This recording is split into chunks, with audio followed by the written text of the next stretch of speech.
just talking to myself. Tell me, really come on back. Tell me, really never change. Yeah, yeah, just talking to myself. Tell me, really come on back. Tell me, really never really change. Just talking to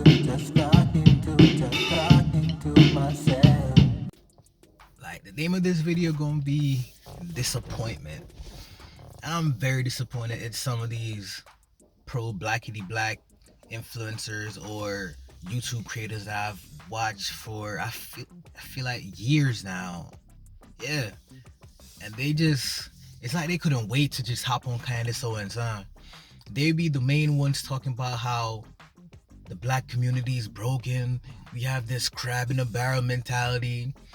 Candace Owens gets fired and all of them are hopping on it, just on her neck.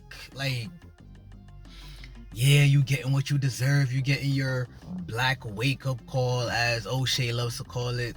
And I kind of expected it from O'Shea because it seemed like he just hate black women. At some point, you just gotta, like, when you go to his page and don't just zoom out. A majority of his videos are just bashing black women for doing damn near anything. He claims he left the black manosphere, but you doing a lot of black manospheres type stuff, my dude. Like, I'm trying so hard not to curse. You say you're out of the black manosphere, but you do a lot of manosphere type ish, man. You do.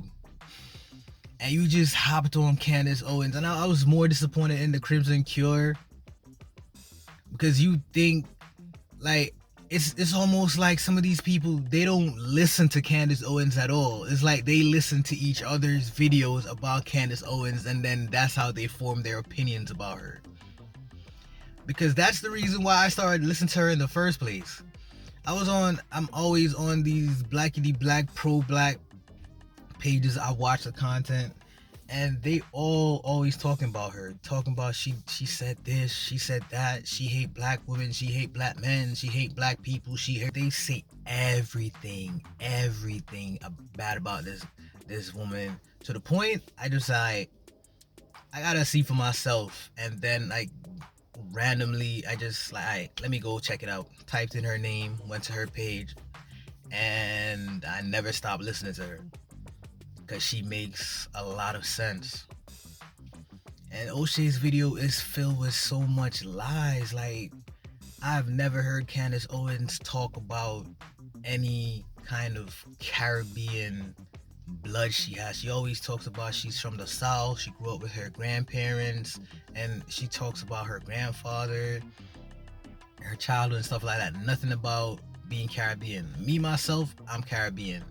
It doesn't change anything about me listening to her if she was Caribbean or not. It just, she makes sense. That's it. These grown ass people acting like children and talking about crab in a barrel mentality. Like, what are you doing now? Like, she gets fired and all of you are just dragging her down, or you think you're dragging her down. I think she has a strong enough fan base. Nothing y'all say could really do anything. So y'all gonna keep making these videos. I know. Keep going. I think she gonna surpass all of y'all at some point. The way O'Shea was attacking Candace Owens, it's like, I'm not gonna lie, I got a lot of feminine energy off that video. I'm not gonna lie. I felt like the video was just like two black women arguing, and you know one of them is just going to take anywhere she feels she needs to take it to win the argument. And I feel that's exactly what O'Shea did. Like, he came in the fight willing to throw all the low blows, say anything to make his fans feel worse about her. And that's exactly what he did. And I guess he was very surprised when in the comments, a lot of black men in the comments were not agreeing with him. So much so, he had to make another video. And his other video was attacking all the men that didn't agree with him in the first video. Feminine type shit, my nigga. Like, I'm sorry. I tried not to curse, but God damn it. There's a lot of feminine energy from that shit, my nigga. Like, what the fuck is wrong with you? You can't just respectfully disagree with us for not agreeing with you and the bullshit you spewed in that video? Nothing you said in that video was true.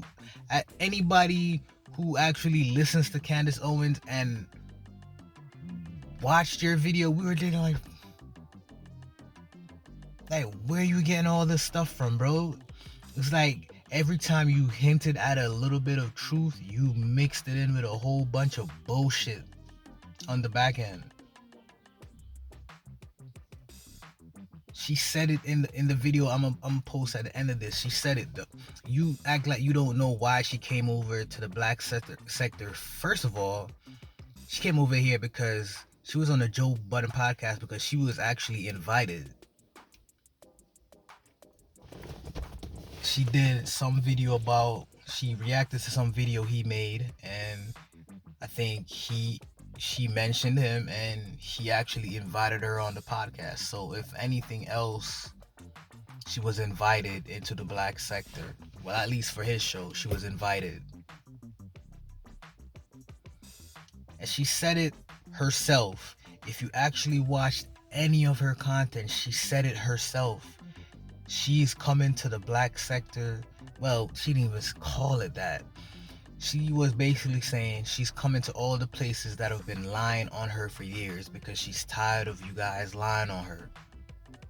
Plain and simple. After hit, people trying to convince the masses that I said something that I simply never said. And in watching that clip, I think people were shocked. But yes, this is the truth. And factually speaking, as a political pundit, whatever it is that you want to call me, as a podcaster, I have been smeared and libeled for years. And I feel a power building in that people are getting tired of this. We are being tired of being propagandized. And that is why, for me, I feel in my soul at the time is now. And people are asking, why is Candace speaking out right now? Well, the truth is I'm simply tired of being lied on. I'm a human, right? Eventually you get to a point where you say, I'm just not going to allow people to lie on my name anymore. Especially, again, as I said, when it's been happening for years. And really all I've ever done since I've had a platform is just tried to show you guys the truth. I don't want to tell you what to think. I can only share with you what my experiences are and hope that it helps you develop your own ideas. So let's recap, because I'm going to share some things I never shared before. Obviously, you guys know that I hit the scene in 2017, and I had a laser sharp focus on the Black community. My career began when I started making YouTube videos, really challenging the BLM narrative. I was having my own awakening in real time about the lies that the media was printing about Black people, really lies that were meant, in my viewpoint, to keep Black people down, to encourage Black people to live a life of criminality, to encourage Black people to loot and to riot their own neighborhoods in the name of some perceived social justice.